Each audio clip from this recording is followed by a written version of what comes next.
Hello everyone, and welcome to another episode of the My Greek Island podcast with your hosts, George Tsounyas and Maria Petrakou.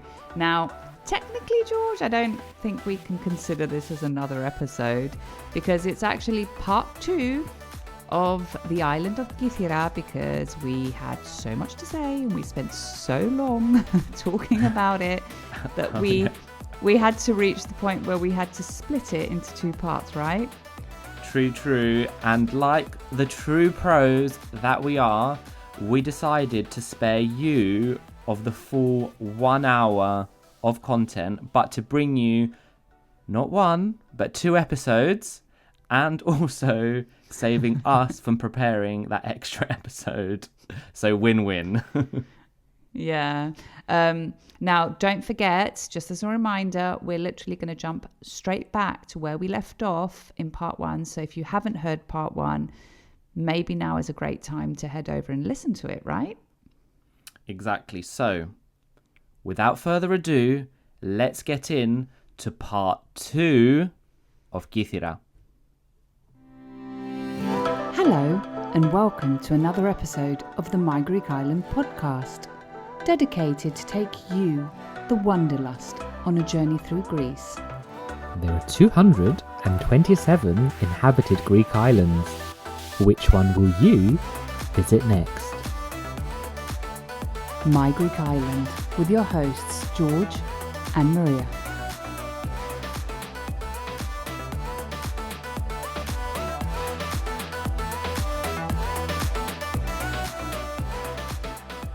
But anyway, there's one more before we start talking about beaches, which I'm going to leave for George to chat about because we really wanted to go and I think he's got a bit of a story to tell. Yeah, so the island, we mentioned it briefly before, and that is we didn't get, that you can see from Chora, is the island of Kythera. Now this is spelled Chytra, because when I tried to Google it again, and to try and find a bit more information about that island, Google will confuse it if you spell it with a H. It will confuse it with the island of Hydra, and that cannot be seen from Chora because it's not near Kythera. Mm-hmm. It's a different island, which is famous for its own things, but don't get that confused. So this island, it does look film-like when you see it from Kythera. And if you do go there, it's uninhabited. Not only are you able to swim in some super secluded beaches, because basically, unless there's other boats visiting there, and as we said, Kythera itself is quite far away from other islands. So unlike, in the Cyclades or other islands, other Ionian islands where there'll be loads of boats, there I can't imagine there always being lots of boats because not many other islands around. So you can have some swimming in secluded beaches, but more importantly, if you go on a trip, and I think we saw the trip was by Captain Spiros, can take you on a glass boat tour, and you get to see inside some spectacular caves. Now the pictures, if you see any pictures, they're stunning, and we were so gutted to miss it. And the reason for that was we left it too late and it got quite windy. So if you are there for a couple of days, make sure you plan this into your schedule so you can ask the guides there about the weather forecast, and more importantly around wind, because if you leave it for your last day and it's windy and then it doesn't go, then you're going to miss out. So there was information in Chora about booking this trip, and if you do go, please let us know because it looks amazing. I think we called him and he said, I'm not going tomorrow, it's too windy, but call me again in the morning or something. I didn't think we did attempt to call him, but the caves that you're saying, that Hydra is actually empty inside. The boat goes inside the island. Yeah. So, and then also there's another thing, and I think it was about Hydra. There is a flower that grows in Kythera once a year, and I think it's on Hydra, and they cut these flowers, and they're called Siempre Viva, from the Italian word, which means forever lives. And you'll see these are little They're like dried flowers. They've got like a yellow round top. Do you remember them? They were being sold. They were sold everywhere. They would make so many things out of these flowers, and they were being sold everywhere. You could even buy like a fridge magnet with this little flower stuck on it.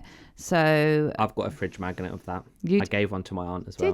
Did you? Because it's well known that it's this plant grows there. Yeah. So I think we're going to move on to our favorite, well, my favorite part, which is talking about beaches. Because whilst I didn't see many of the tourist attractions with you, I still stand to this day, even though we say it about most islands that the beaches are out of this world, that Kythera, for me, so far from the islands I've visited, and they're quite limited, does have some of the clearest waters I have seen. Specifically, the one we went to was Firi Amos, which was Firi Amos Kalamos, not to be confused with another Firi Amos. Yeah, because there's two. There's one in there's two. There's one in near Kalamos, and there's one near Agia Pelagia.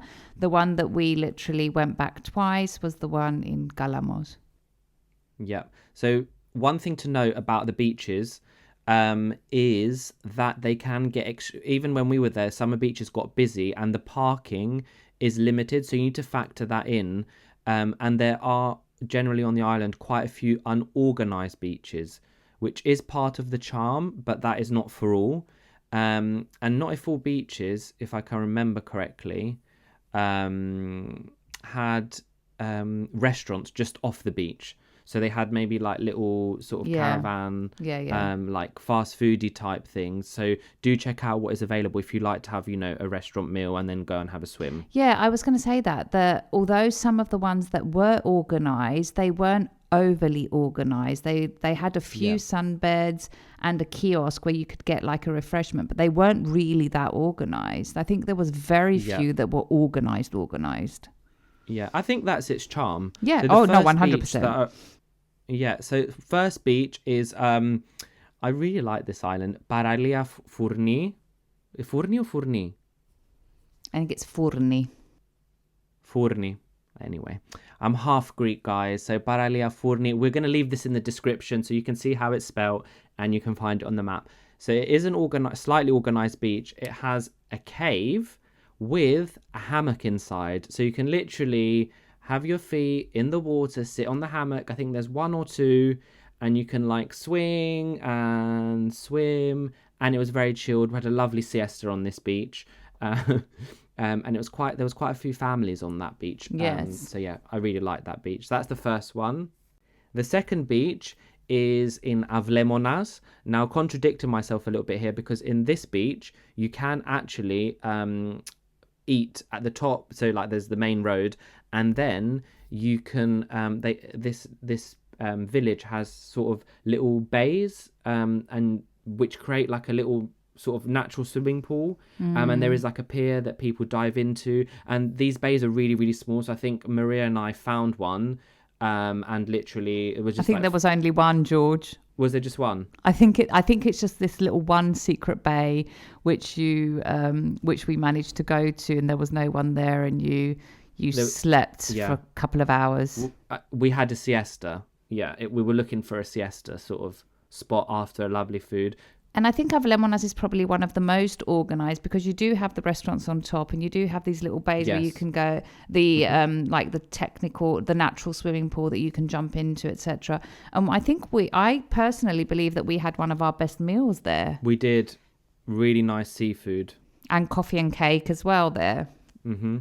The next one, totally different, Paralia Kalami, which it was one of Maria's first experiences of a mini trek with me, an activity she didn't realize that she would love. It's not quite a trek, but it's a bit of a walk climbing down the rock. The last bit you have to kind of abseil, like there's a rope on the rock and you abseil down, but it's not like abseiling like 100 meters. It's probably like 10 meters. No, I think it's about 5. I think it's about 5. It wasn't even 10. Oh, it's even less? Yeah. Okay, fine. We've got a video that we're going to put on Instagram so you can see how. If you do plan to visit here, so this is one of my fears of driving on the islands, because some of the roads.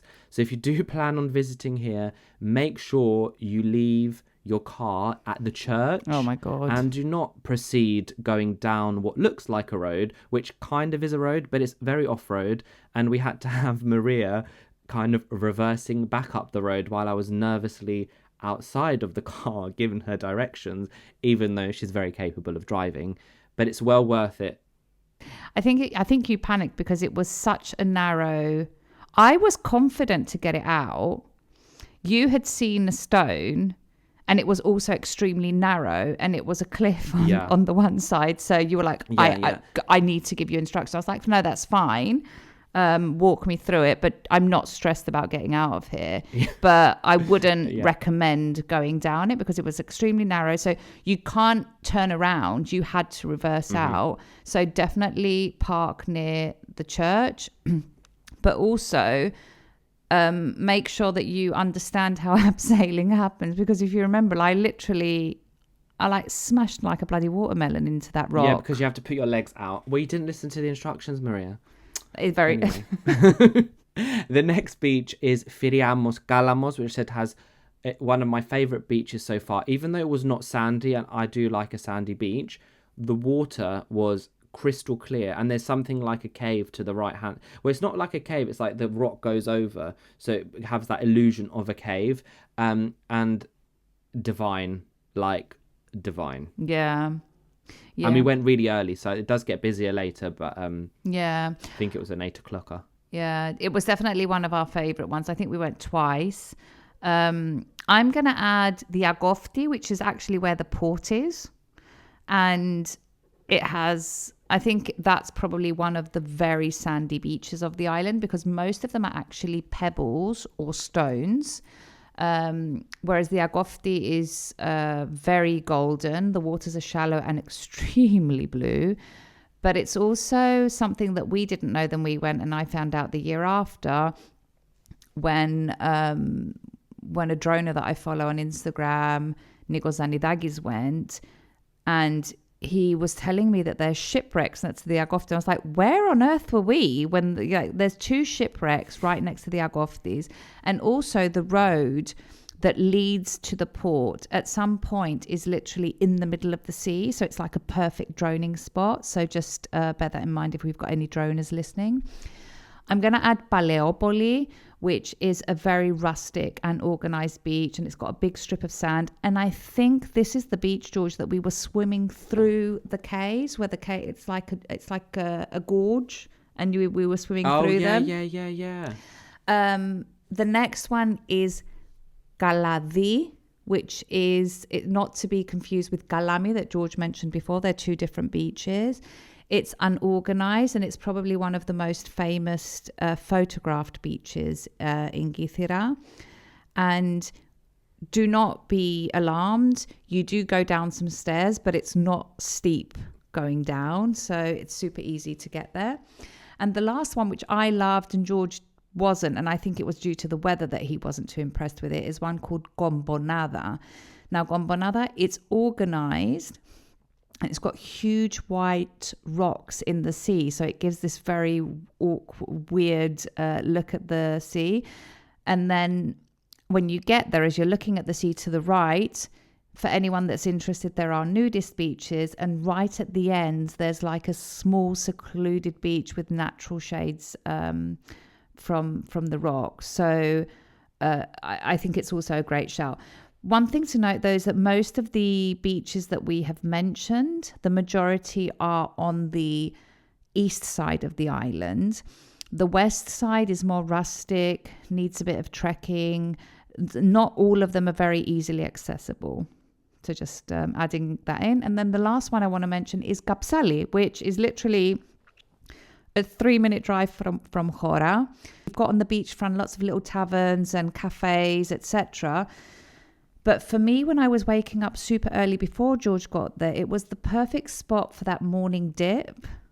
Like I'd wake up and then I'd go and I'd have my dip. And then it was also the perfect spot for that late afternoon dip before things started to get super busy. So those were also great. That was also a great beach to visit. And there was 2 bays at Kapsali. And if you remember, behind Gapsali, there was one that was a super quick trek to, which is also, we heard afterwards, is super famous with nudists and campers. But I'd need to check to remember the name, which is right next to Gapsali. Yes, right next. You'll see it as you're going down the road, to be fair. And if our listeners do the tip about placing pins on a Google map, they might want to combine with some amazing villages to visit on their way. So could you give us a few villages that we stopped by that were really good? Yeah, so I'm going to mention a few. Milopotamos, which we've mentioned quite a lot, is definitely worth a visit. Karavas, Potamos, Avlemonas, and Mitata. I think these ones are definitely worth a visit. Mm-hmm. And on that topic, Mitata, actually, is that where we had the first meal when I got off the plane? Correct. So it's a bit high up, and it had that huge church. And they were restoring the church, and we had there's a huge square, and we had a nice meal on the square at one of the famous taverns food. there. I can imagine the square in the evening probably being quite busy. Yeah, we didn't go back in the evening. We only went on that first day. We chose to stay in Chora, but on the topic of food, we had a great meal in Mitata. What other delights did we experience in terms of food? Because you always like to give us your food lowdown. I just want to say quickly, though, in the village of Mitata, there was... Do you remember that colourful house that we came across? Mm-hmm. So there's it's not a cafe, although initially when you see it, you think it's like a cafe or a bar. It's someone's house, and it's painted and has all of these little artworks, but additionally has little quotes written all over the house. So it's definitely worth a picture if you manage to find it. Food-wise, I don't remember having a bad meal in Kythera. Do you? Nope. I think we ate... It was amazing. The food was great. Yeah, we had great food. I was very impressed with how many places there were to eat and the quality. Additionally, down by Gapsali, there was a few places that had some good vegan options. There were great places for breakfast as well. And although I'm not a huge pizza fan, there was a very nice pizza restaurant in Chora that we really enjoyed. I think we went there twice. I definitely went there twice. I'm not sure if we went together twice. Yeah, I mean, I like that pizza because that's where you can sit at the top and look out into the darkness of the sea. And I really like that. Yeah, so. But the best meals I think we had were probably Avlemonas, Mitata, and Chora, to be completely honest. Yeah, you will eat well. Yeah, we did on most Greek islands, to be fair. Yeah, you will. I mean, Kythera for me is enough on its own. It is its own island that it's great on its own. But we do like to give some combination islands, and I think our listeners are used to that. Yeah. So what islands could we combine Kythera with? Yeah, so not just islands. Let's just give some of the popular destinations that you can visit in combination with Kythera. So the castle of Monembathsia, which is on the opposite side. You could combine it with the island of Elafonisos, which George is going to talk about in a bit. Potentially a road trip through the Peloponnese if you've got time. You can even combine it with Crete, given that there's a route between Kythera and Crete. Gisamos, which is effectively in Chania. You could combine Kythera and Anti-Kythera, which is the Kythera's little brother or sister. Or you could even do like a road trip. You could do Athens and then drive from Athens to Kythera and back to Athens. Yeah, exactly. And you could also stop off at the island of Elafonisos. Yes. So Elafonisos is it's mostly famous for its exotic waters. It's very well known in Greece. It's one of the Greek islands that is considered as the Caribbean of Greece. The most famous beach on that island is Simos Beach, where there's like a strip of beach and there's the sea on either side. If you look online, it's breathtaking. Unfortunately, when we went, again, it was very, very windy. So when it is windy, you don't get that sort of effect of... It was still blue waters, but it wasn't what we were expecting. And I think I just used an opportunity to catch up on sleep. I think I had a big siesta. And if you big have siesta, gone to Kythera, that's an understatement, George. You Why? literally, How long was it? you were sleeping for like a minimum of 3 hours that day. Yeah, I remember looking to get a not a what do you call it, a paddle board, but we didn't get one in the end No, because it was too windy. It was too windy. It was too windy. But one thing to note here is if you are on your way to Kythera or coming from Kythera, it's very different from Kythera. It's quite built up, the main port town area, but it's also famous for its camping. So if you like camping, most people in Greece know Elafonissos for the camping. That's very 'cause true. It's right on the beach. Very true. Yeah. Yeah, so before we close up, shall we list some of our highlights? I think I've got 4. How many do you have? I think I've got four as well. Okay, maybe you start. Okay, so the beaches with Firiamos, I think, being one of our favorites. I've got a really nice drone video where the drone is following you while you're swimming in Firiamos. I think it's one of my favorite footages of you to date. Avlemonas, I love the whole setup there with the little natural pool and the rest of the nice little restaurant and the food that you can, the great food that you can get there. The sunset from the castle. And then one thing that I did before you came, I literally droned a lot from little random churches all over the island, and that to me was one of my highlights of Kythera. Yeah.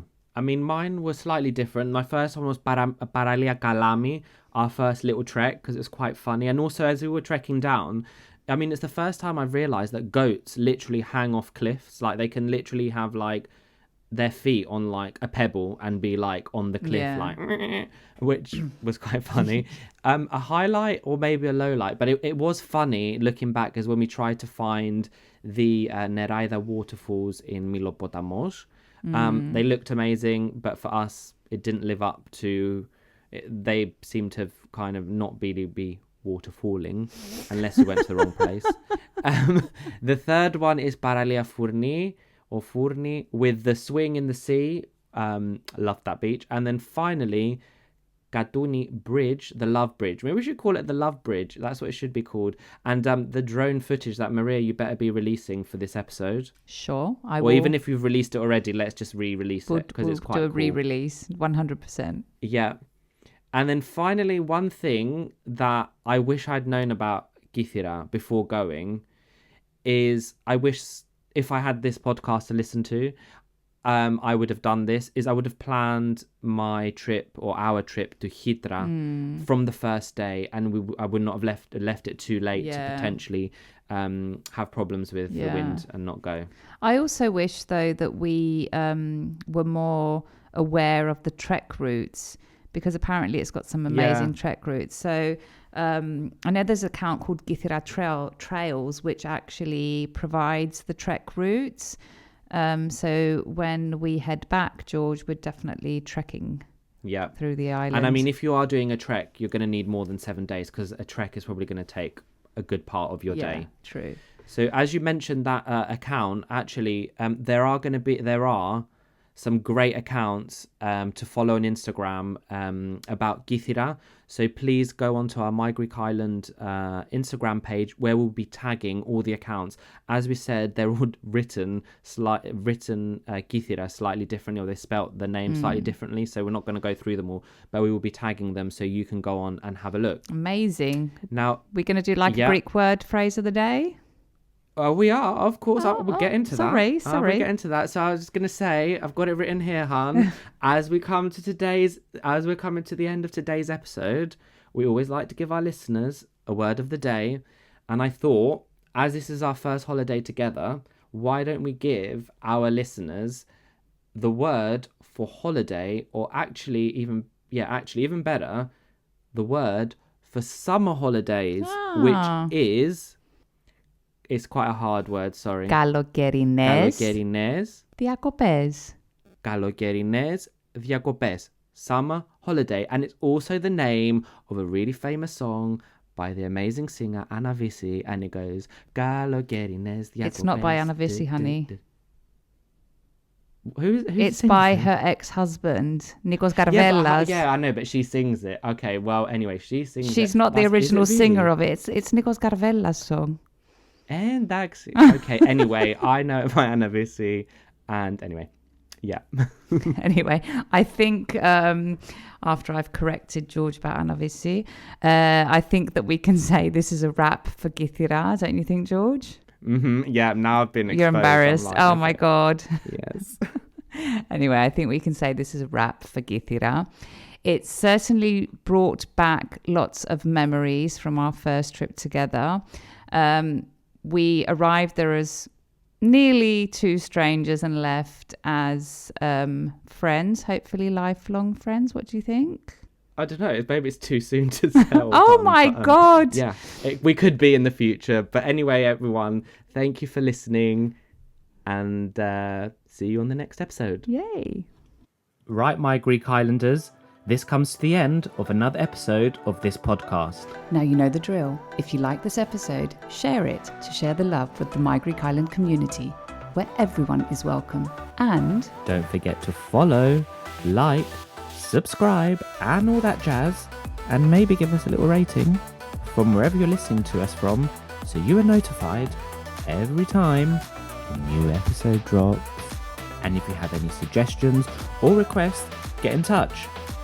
And for those of you visiting Greece, don't forget to tag @MyGreekIsland on Instagram for a future feature. Until then, see you later, or as they say in Greek, Ta leme.